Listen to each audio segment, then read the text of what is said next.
देख रहे हैं देसी किचन। आज हम बनाएंगे गाजर का जूस। तो हमने सोचा लोग आंखों का मसला होता है, नज़र कमज़ोर होती है, ठीक है, स्किन का मसला होता है, तो उसके लिए बहुत बेहतर होता है। तो हमने सोचा आज गाजर का जूस बनाते हैं और आपसे शेयर करते हैं।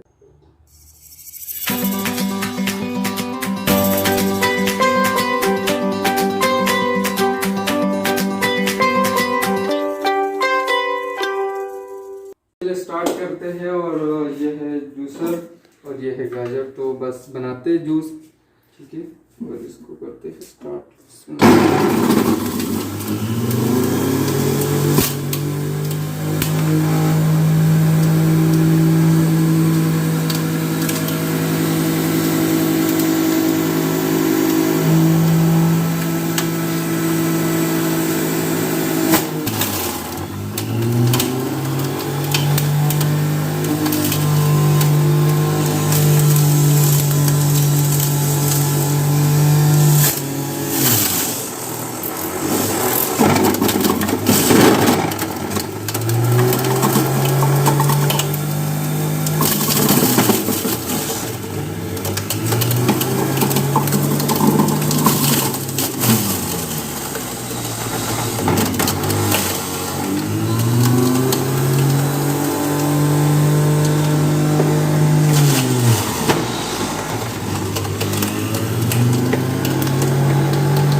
तो ये जी हमारा गाजर का जूस तैयार हो गया है। तो अभी आप देख सकते हैं बड़े मज़े का बना हुआ है, ठीक है।